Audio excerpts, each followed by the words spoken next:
Jamaah Basir yang saya cintai karena Allah, Assalamualaikum warahmatullahi wabarakatuh.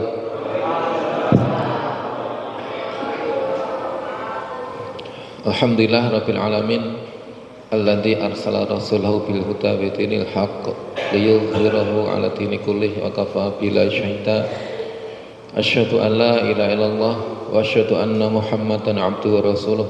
Allahumma shalli ala Muhammad wa ala alihi wa sahbihi ajma'in wa man tabi'ahum bi ihsan ila yaumiddin.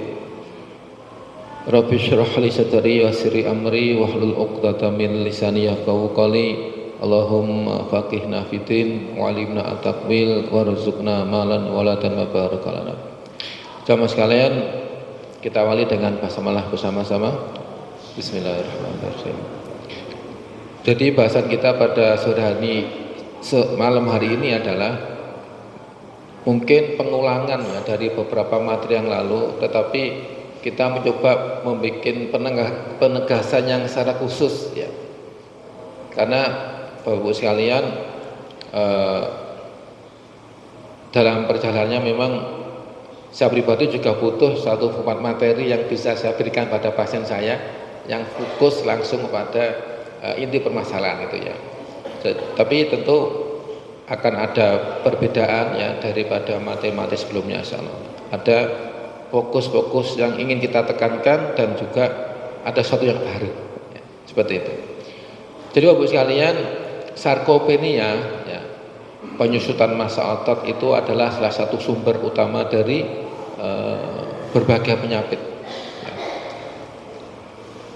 Tentu Bapak sekalian, ini adalah sebuah akumulasi ya dari perjalanan klinis kita sebagai seorang neurolog ya, seorang dokter syaraf yang sudah 15 tahun ya saya berkecimpung di situ. Dan cukup bosan ya, karena kasusnya terus berulang di depan kita gitu ya. Dan yang kedua, kabar gembiranya adalah banyak pasien kita juga membaik ketika kita fokus pada akar permasalahannya gitu ya. Dan yang cukup prihatin, di antara jamaah kita juga saya lihat mulai ada beberapa yang sudah harus sholat sambil duduk di kursi gitu ya. Makanya kita coba berikan bahasan secara khusus nantinya. Bapak Ibu sekalian, ini yang sedang menjadi fokus saya ya. Apakah kita lebih perhatian pada mencari akar permasalahannya sehingga kita bisa mencegah apa yang akan terjadi, ataukah kita lebih fokus pada bukan penyembuhannya, meredakan gejala klinis yang ada ya.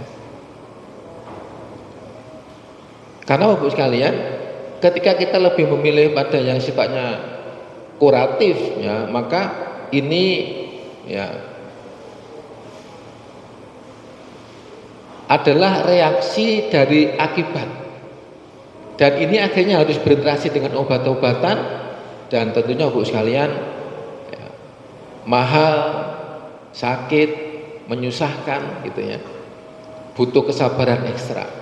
Tetapi kalau kita lebih fokus pada, kalau bahasa medisnya adalah etiologi, penyebab dari suatu penyakit gitu ya, sehingga kita bisa mengantisipasi akar permasalahannya ya, sehingga banyak hal yang kita bisa lakukan tanpa obat, dalam artian kata obat itu bertahap bisa kita turunkan dosisnya sampai akhirnya 0 dosis ya, maka itu akan lebih murah dan lebih mudah ya. Gambar ilustrasinya sama seperti gambar yang dulu gitu ya.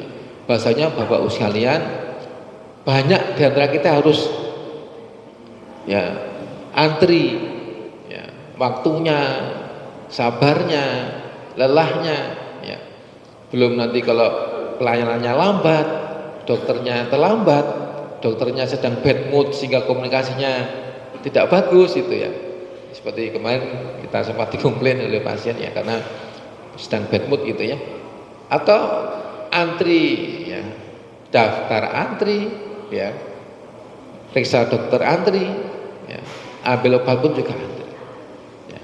Sehingga Bapak sekalian, kita lebih memfokuskan di sini kita mencari akar permasalahan, etiologi dari sebuah penyakit, sehingga kita bisa mengantisipasi apa dari akar permasalahannya itu.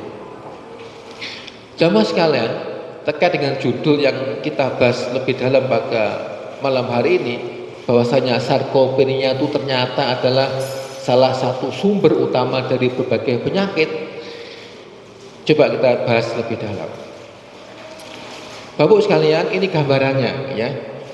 Orang yang punya massa otot yang bagus ya, ini otot dadanya, ini otot lengannya, dan orang yang mengalami kehilangan massa otot ya, dia kurus ya, sehingga tidak ada bentuk body yang bagus dan nampak ya kurus gitu ya.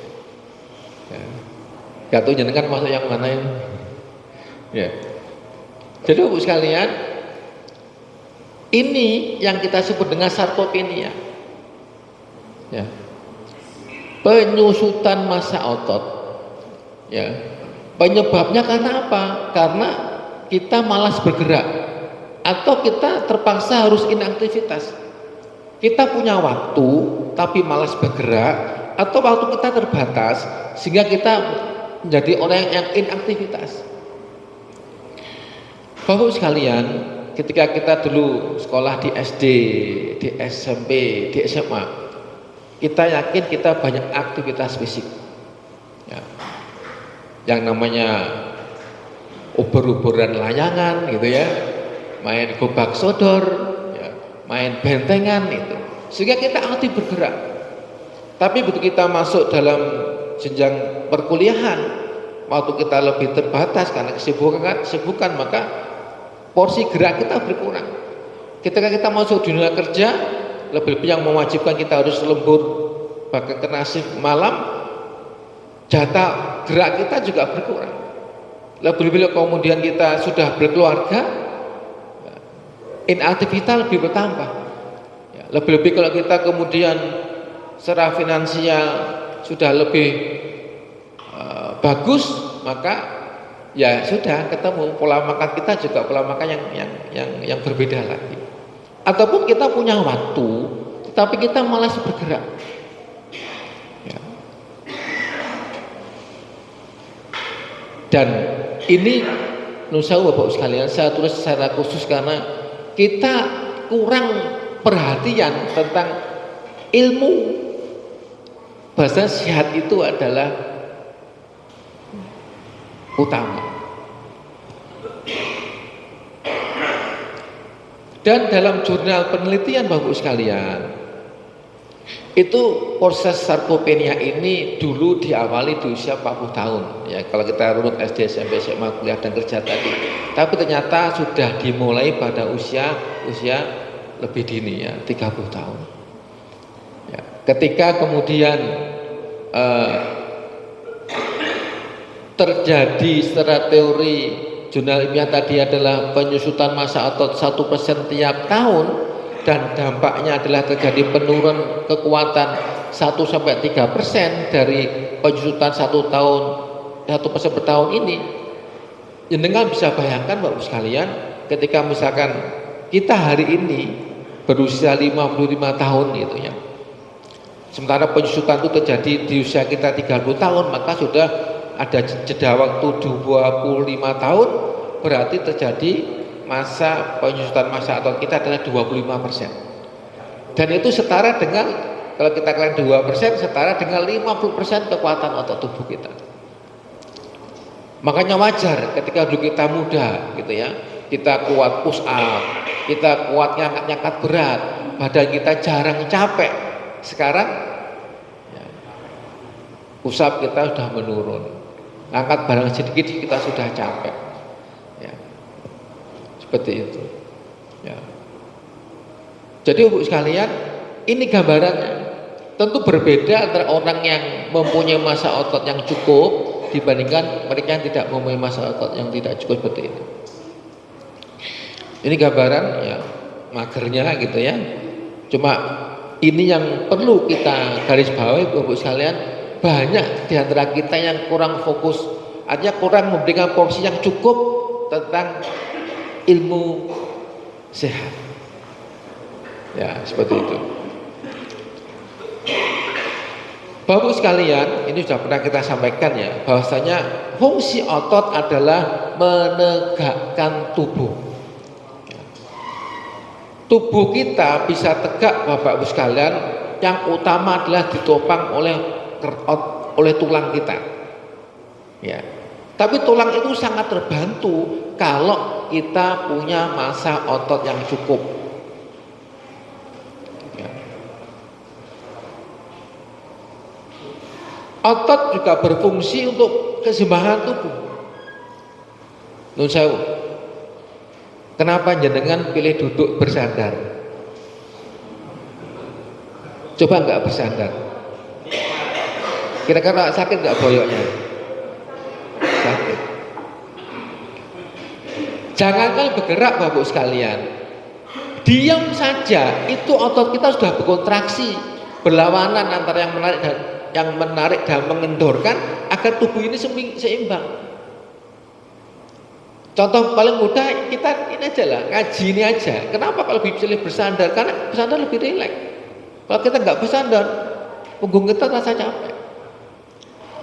Kenapa ketika kita berdiri agak lama, betis kita capek? Padahal kita kan nggak gerak. Karena betis kita tuh berkontraksi seimbang antara otot belakang dan otot depan betis agar kita bisa tegak. Itu hanya sekedar diam. Lebih-lebih kalau bergerak. Ya makanya fungsi yang ketiga adalah otot berfungsi untuk kekuatan tubuh.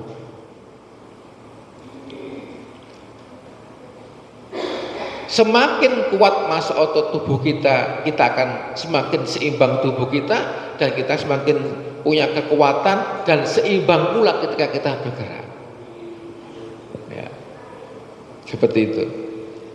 Dan yang keempat adalah orang yang punya massa otot maka dia punya penampilan yang lebih bagus ya karena posturnya akan tegak, kelihatan tegap gitu ya. Sehingga dalam sebuah Instagram dikatakan yang bikin menarik kamu itu bukan bajumu ya, yang mahal tapi bodimu yang membuat dirimu itu menarik. Ya, sehingga Bapak sekalian, tubuh yang kuat identik dengan tubuh yang berotot. Nah, fokusnya adalah di sini. Bahwasanya nyeri tubuh itu Bapak Ibu sekalian, itu diawali dari proses sarkopenia. Ya. Ketika otot membantu tulang, ya, ketika otot membantu tulang untuk menahan beban tubuh, otot itu akan berkontraksi Bapak Ibu sekalian. Ya. Baik dia diam maupun dia itu bergerak. Ketika kontraksi ini berlebihan, di luar batas kemampuannya, melebihi batas kemampuannya, ya, ototnya tidak terlatih, ototnya kecil, maka otot yang kontraksi berlebihan itu akan kelelahan. Dia akan tegang. Ya, yang bahasa medis kita adalah muscle spasme. Ya, ketegangan dari otot. Lama-lama kita istilahkan dengan kalimat fatigue pakai ki, artinya adalah kelelahan. Nah, kalau otot sudah kontraksi berlebihan, dia tegang, dia kelelahan Bapak sekalian, maka akan muncullah gejala nyeri. Lek nyenengan kerja sithik gerku kok seloworo ya. Lagi melaku sithik kok betisku sudah sakit ya. Itu petanda bahasanya otot kita kelelahan. Kita tidak punya massa otot yang cukup, kita tidak punya massa otot yang terlatih yang mampu menahan gerakan tubuh kita. Makanya Bu sekalian, tergantung di mana sekarang otot itu. Otot yang membuat kita bisa berdiri tegak misalkan, ya, keseimbangannya terjaga adalah otot betis. Ya, banyak dari kita kan gampang sakit di betis dan termasuk kram di kakinya ketika malam hari.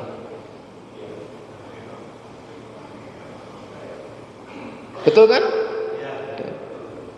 Kemudian kalau di punggung, ya, paha sama. Ya. Lagi olahraga, kemarin ada pasien saya tuh, dok, kambuh dok, kenapa? Saya pakai jalan sehat waktu ke hari kemerdekaan. Nah, jalan sehat itu luang. Hari kemerdekaan kita kemarin, udah ngeluh betisnya sakit, punggungnya sakit. Ya. Jadi Bapak sekalian, kalau kita gampang lelah punggung kita, hati-hati bahasanya kita sedang mengalami penyusutan massa otot di punggung kita. Banyak pasien kita yang mengeluh baunya sakit. Ya, yang istilah medisnya adalah frozen shoulder, bau beku. Kenapa disebut bau beku? Karena ketika ada gerakan tertentu dia tuh sakit, sehingga tertahan, baunya beku. Kalau punggung namanya low back pain, jadi pada punggung bawah. Ada yang kerjanya bacok-bacok, tiba-tiba sini sakit, ya kan? Namanya tenis elbow, ya, nyeri karena gerakan kayak orang bermain tenis. Atau leher kita kenger, gampang capek sebagainya itu. Kenapa?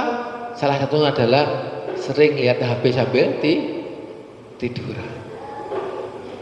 Jadi Bapak sekalian, ini yang harus kita perhatikan. Ketika tubuh kita mengalami proses sarkoponia, pertandanya adalah kita gampang merasa lelah di otot-otot yang menahan gerak, bekerja pada gerak tubuh kita. Apakah betis kita, punggung kita, bahu kita, lengan kita, atau di bagian leher kepala kita.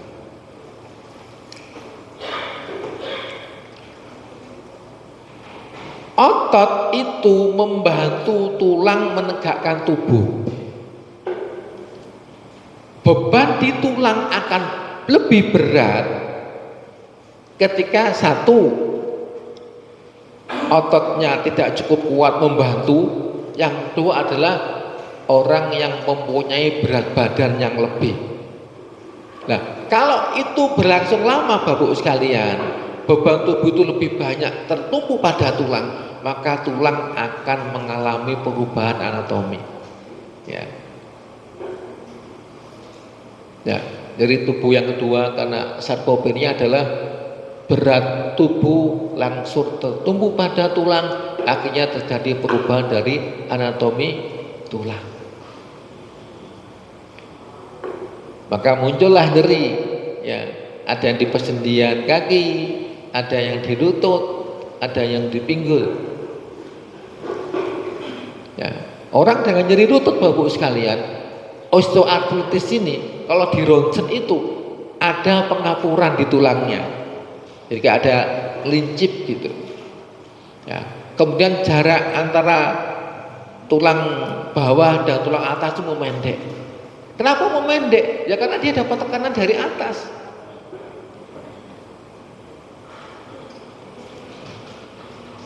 Jadi orang dengan osteoartritis, nyeri lutut yang membuat kita harus sholat sambil duduk Bapak Ibu sekalian, itu adalah akibat dari sarkopenia.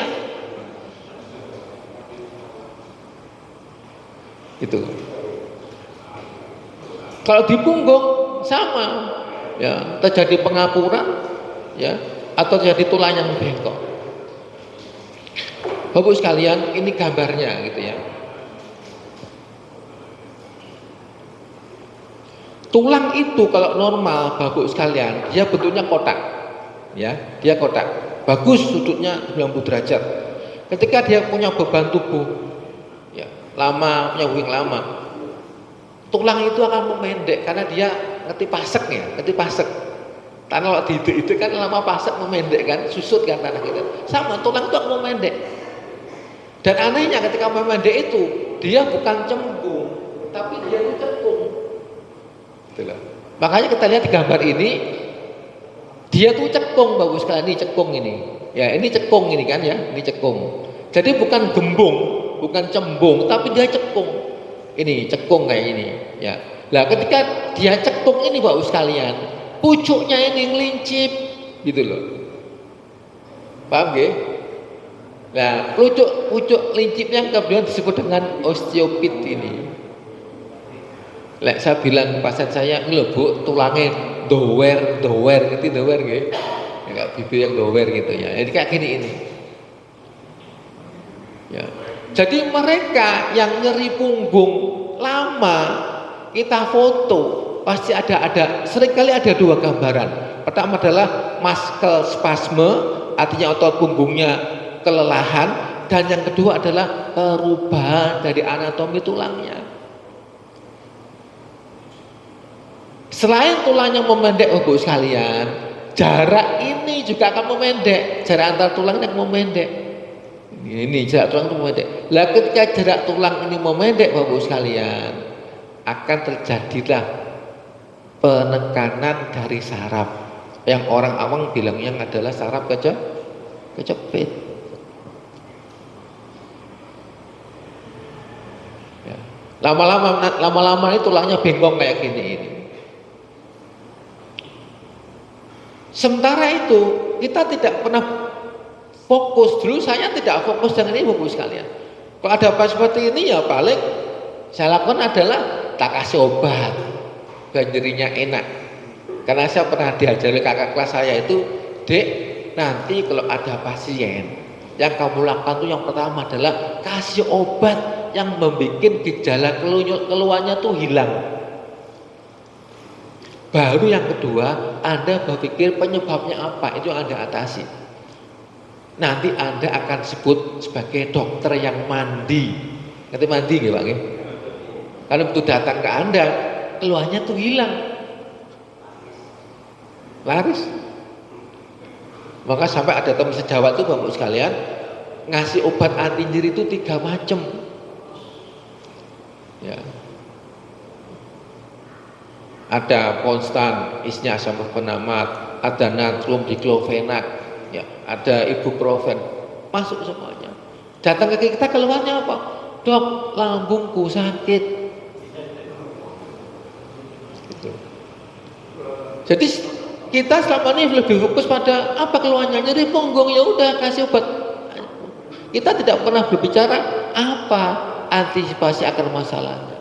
Sehingga Bu sekalian, ini kalau kita tidak menyatakan ini kalau kita tidak menyimpulkan bahwasanya ini adalah akibat dari sarkopenia, kita tidak fokus pada penguatan massa ototnya, maka proses ini akan terus berjalan dan akan semakin lebih parah. Persis yang dulu pernah saya sampaikan, ketika ada seorang pasien gadis, Bu sekalian, gemuk gitu ya, nyeri tulang, ketika di ronsen sudah osteoartritis grade 3, menyempit banget tulangnya itu, saya hanya bilang kepada ibunya, Bu, nyeri lututnya tidak akan bisa sembuh kalau anaknya masih gemuk.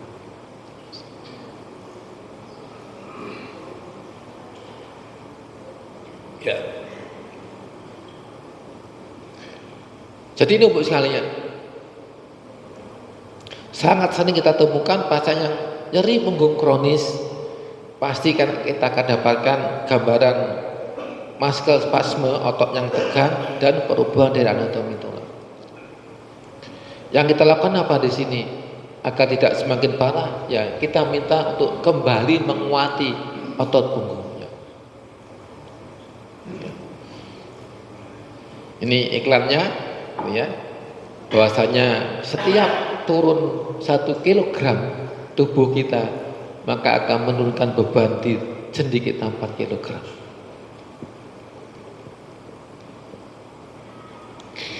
Pemain bola voli Bapak sekalian, kenapa mereka tidak jarang ada ya pasti, tapi kenapa mereka jarang mengeluhkan nyeri di lututnya? Karena lompatan yang tinggi dan turun yang tinggi itu. Pertama, mayoritas pemain bola voli itu langsing, itu kan, kecuali tosernya, pengumpannya. Dan yang kedua, mereka fokus melatih kekuatan otot pahanya, sehingga itu bisa meredam beban tubuh ketika dia melompat dan turun dari lompatan. Lanjutnya Bapak sekalian, ternyata kemarin saya dapat postingan itu ya, sarkopenia awal terjadinya penyakit metabolik. Sebenarnya sudah kita sampaikan Bapak sekalian, Ini menginspirasi untuk coba kita fokuskan lagi. Apa maksudnya ini? Ya. Ternyata fungsi otot yang lain adalah dia gudang penyimpan gula dan dia membakar gula lebih banyak. Jadi otot ini Bapak sekalian, ini adalah tempat untuk menyimpan gula yang kita, ya. Artinya kita makan kan jadi gula darah, ya. Itu disimpan sebagian di otot ini. Kalau kita punya massa otot yang begini, maka sebagian gula itu akan kita simpan, sehingga gula darah kita nggak akan melonjak tinggi-tinggi. Lebih-lebih kalau kita punya diabetes. Kalau massa ototnya seperti ini, ya nggak tersimpan lebih banyak. Paham ya? Paham. Dan Bapak sekalian, ketika ini bergerak, bekerja, berkontraksi, maka ini peluang untuk menyerap kalori, membakar gula sebagai energi itu akan lebih besar dibandingkan yang kurus seperti ini. Maka fungsi yang kelima adalah membakar gula lebih banyak. Punya mobil Chery 1000 cc sama punya mobil Innova 2000 cc, maka lebih boros Innova yang 2000 cc. Orang yang punya massa otot yang bagus, ketika dia berolahraga, dia bisa membakar kalori lebih banyak, dia bisa membakar gula lebih banyak.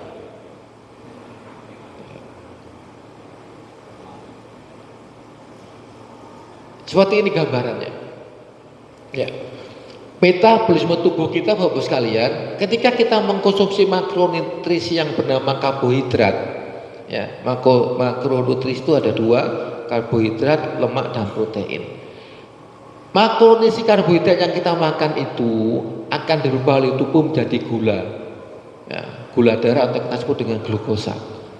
Ya, lemak itu ada di beras, karbohidrat itu ada di beras, semua beras ya, tepung, gula manis, ubi-ubian, termasuk buah manis. Ya. Ketika kita makan Bapak sekalian, itu akan dirubah oleh tubuh menjadi gula, sehingga gula darah kita akan naik. Setiap kali kita makan karbohidrat, maka akan dirubah menjadi gula oleh tubuh kita dan gula darah kita akan naik. Permasalahannya ketika gula darah kita naik ini, apakah dia bisa diambil oleh otot kita ketika kita gerak dan berolahraga? Gerak itu artinya kerja, olahraga artinya olahraga.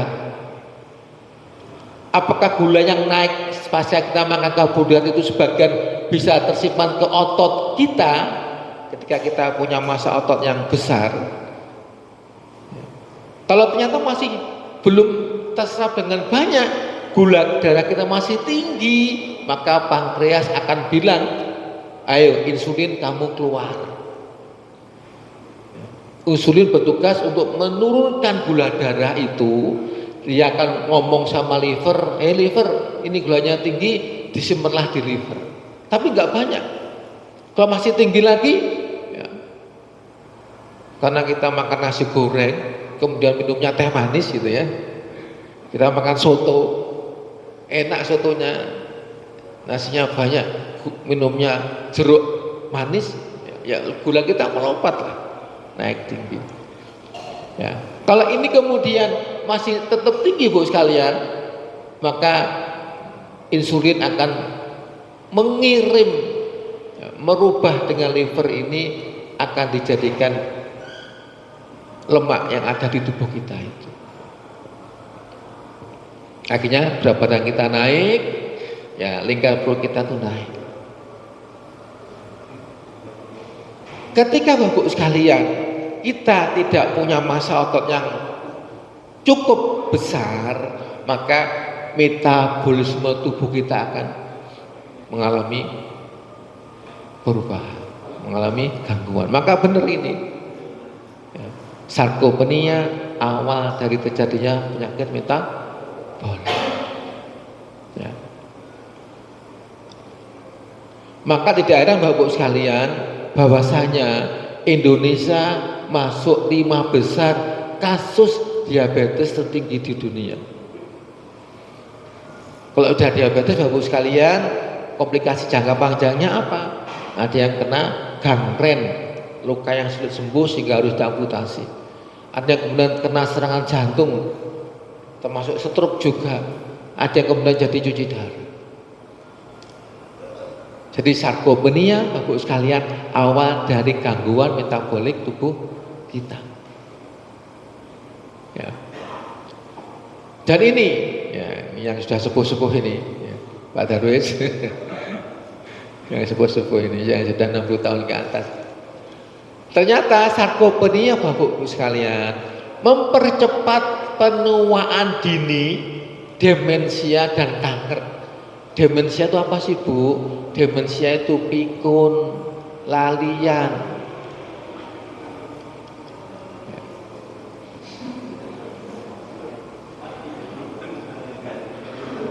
Pak Darwis sering lupa kan gitu. Pak Jarwo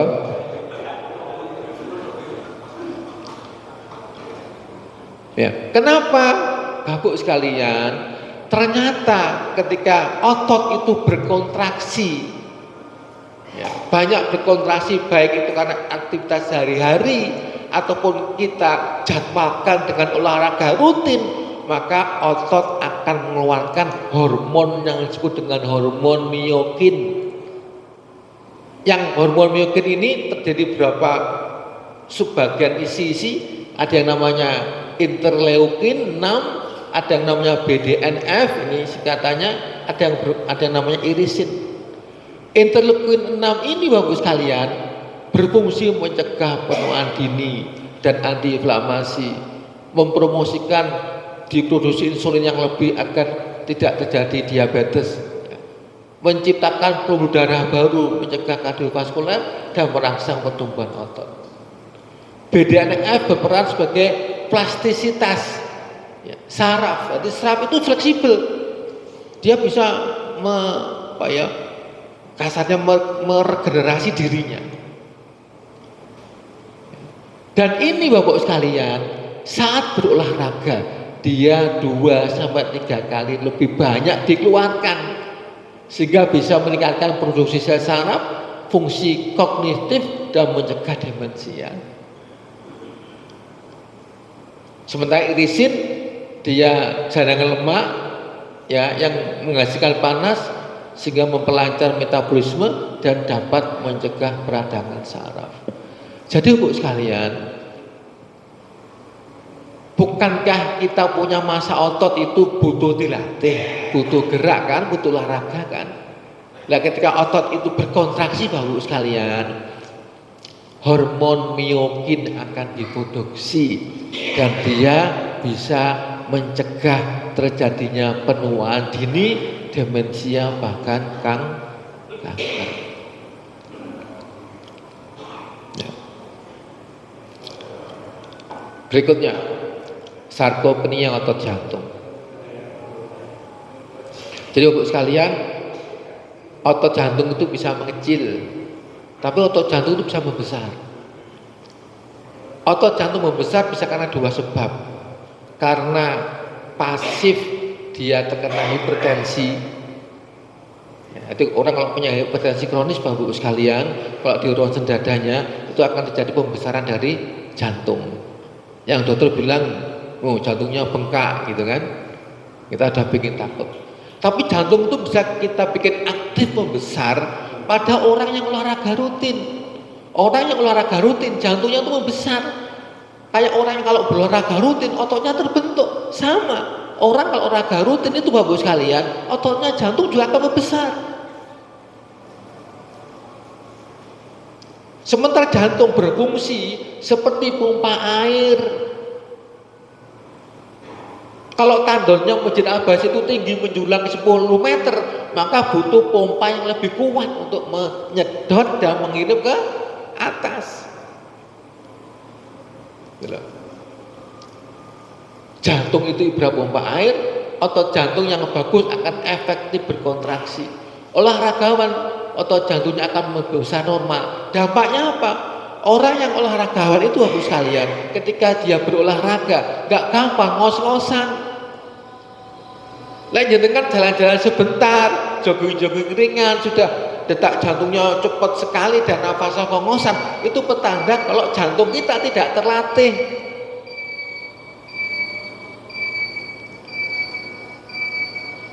Berarti kita sudah mengalami proses sarkopenia dari otot jantung kita.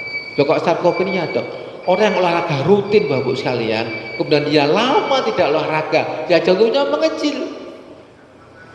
Dia akan ngos-ngosan lagi, harus mengawali lagi dari awal untuk berlatih agar kekuatan jantungnya menjadi lebih baik kayak dulu sebelum dia inaktif, kembali ke dia ketika dia aktif berolahraga itu. Ya. Jadi Pak Win kalau goes bareng ada teman kita kok, aku ngos-ngosan, itu petanda kalau jantungnya belum. Ya.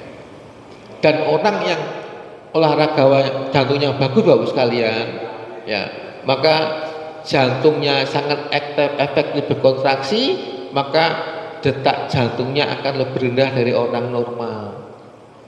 Orang normal itu Bapak sekalian ketika istirahat seperti ini detak jantungnya antara 60 sampai 100. Orang yang olahraga rutin ketika istirahat detak jantungnya bisa antara 40 sampai 60. Dan Bapak sekalian, olahraga yang rutin karena jantungnya akan berkontraksi efektif, dia akan mencegah dan menyembuhkan penyakit hipertensi. Jadi monggo jenengan nanti lihat.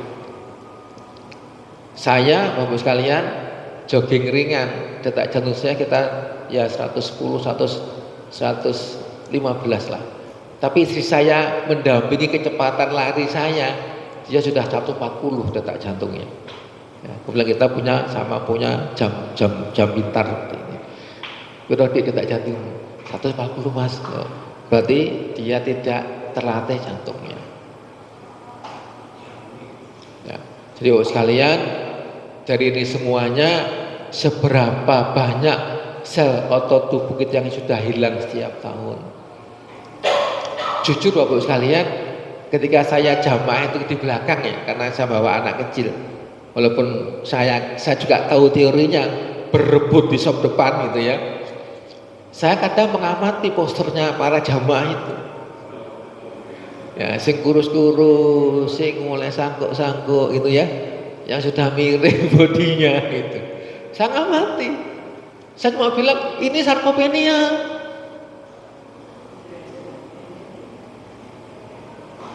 Gitu loh. Ya. Sehingga sekarang permasalahan Bapak sekalian, kita mau di mana? Kita fokus reaksi dari akibat atau kita mengatasi akar permasalahannya. Bapak sekalian, WHO, organisasi internasional itu merekomendasikan olahraga kardio ya, yang sifatnya melatih kontraksi otot jantung, jalan cepat, jogging, bersepeda, berenang gitu ya. Ya termasuk tenis sebagainya itu dilakukan adalah 150 jam dalam satu pekan. Kalau kita bagi dalam hari cukup 30 menit per hari selama 5 hari. Masa gak sempat sih olahraga 30 menit saja?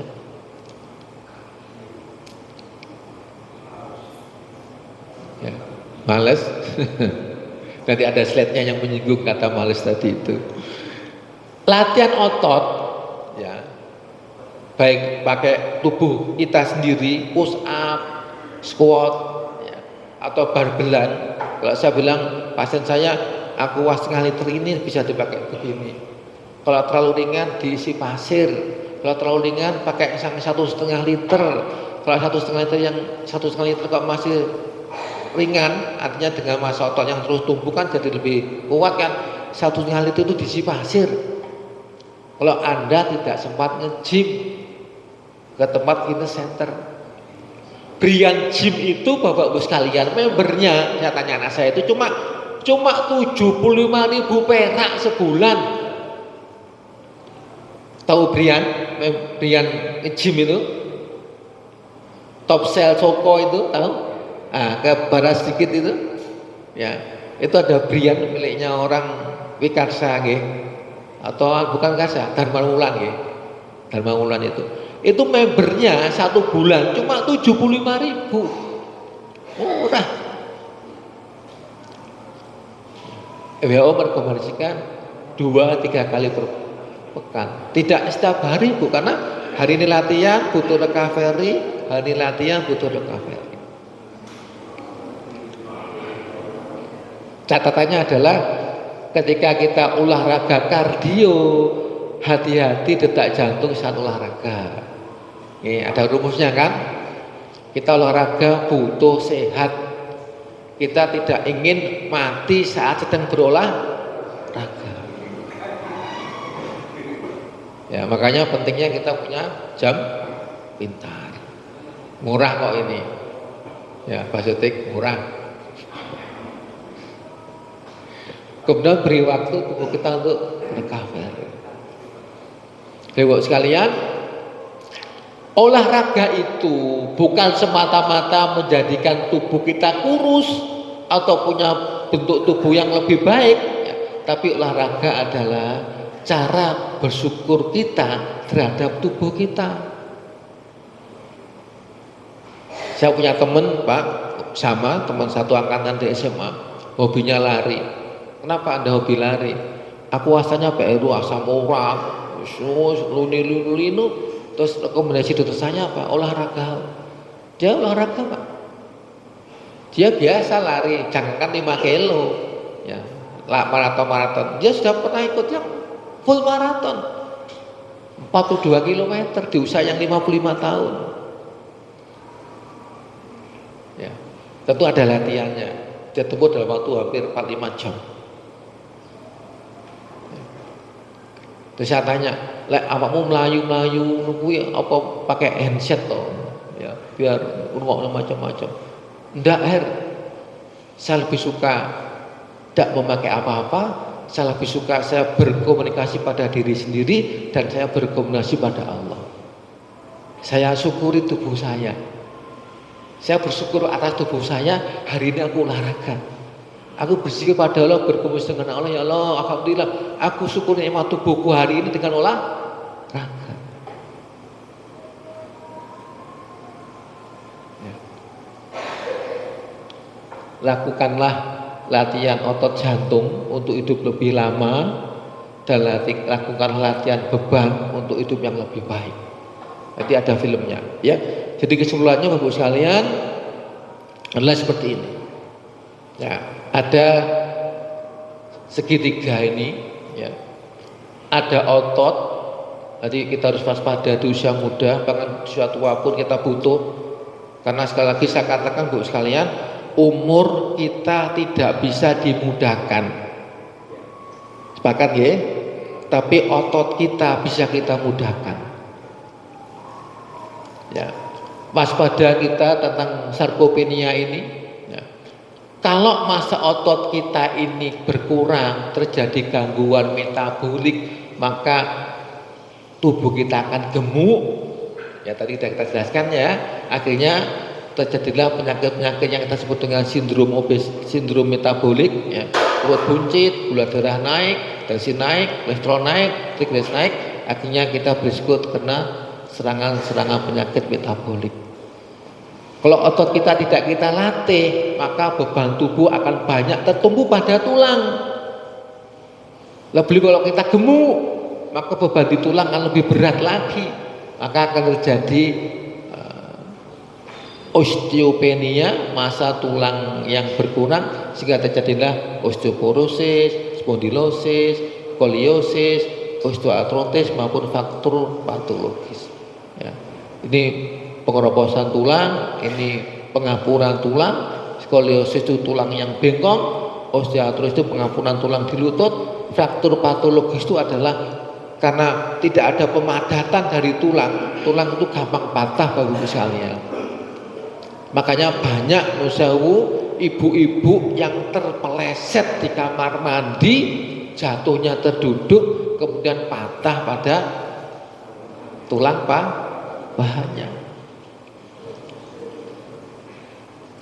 Ya, baik. Ini contohnya, ya. Ini adalah wanita yang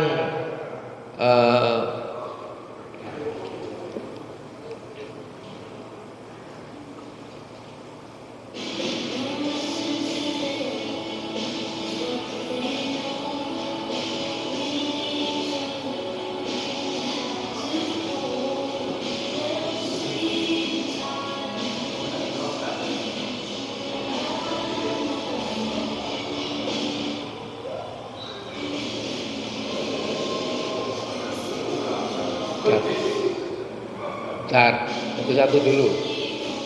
Ya.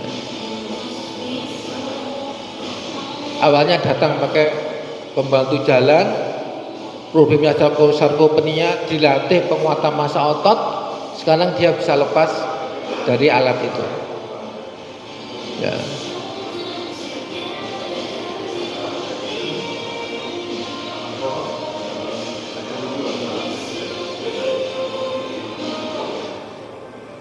Ya, ulangi Kak.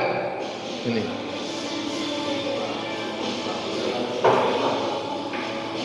Nyeri lutut dan panggul, ya. Lantaiannya seperti ini, ya. Namanya squat ini.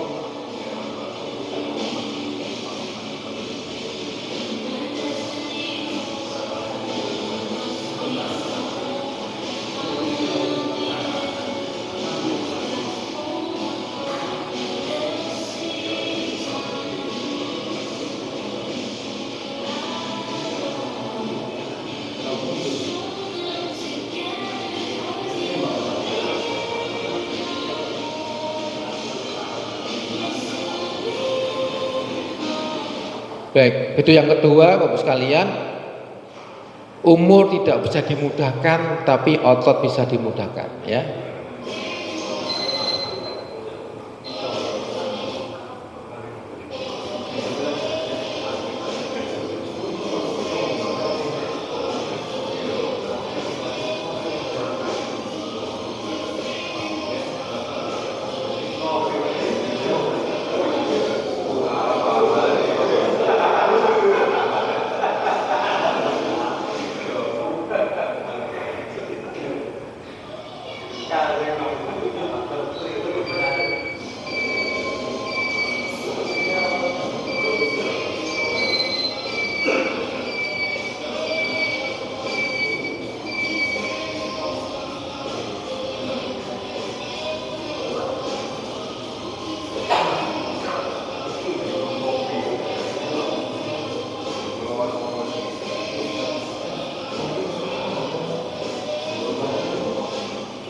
Ya, jadi kita Pak ya, otot bisa dimudahkan lagi.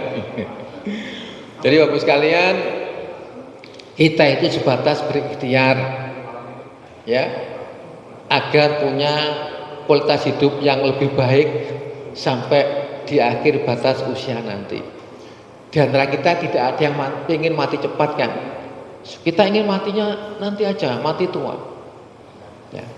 Tapi kalau matinya itu dalam kondisi sakit-sakitan, ya nggak enak buat kita dan juga nggak enak buat keluarga kita.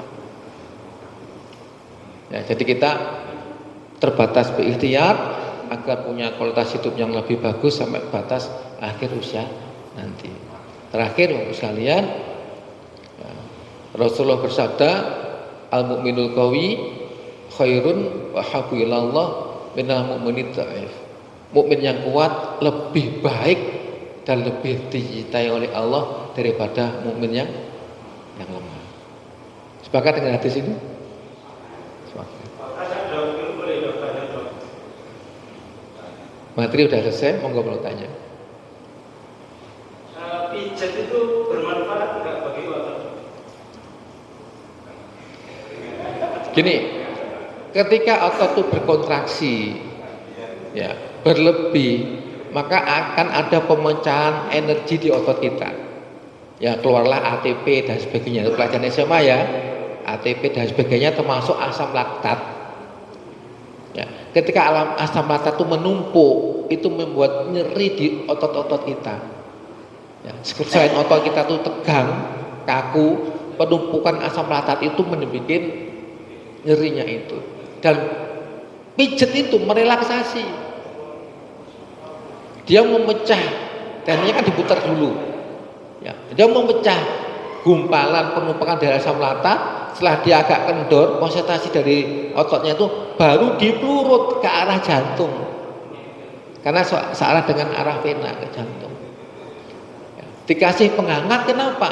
Selain licin agar tidak terjadi lecet di akar rambut di kulit kita, hangat itu membuat sirkulasi darahnya lebih bagus di arah itu, sehingga akan lebih efektif ketika dia memecah tumpukan asam laktat dan ketika dia memelurut asam laktatnya agar cepat diangkut oleh darah kita.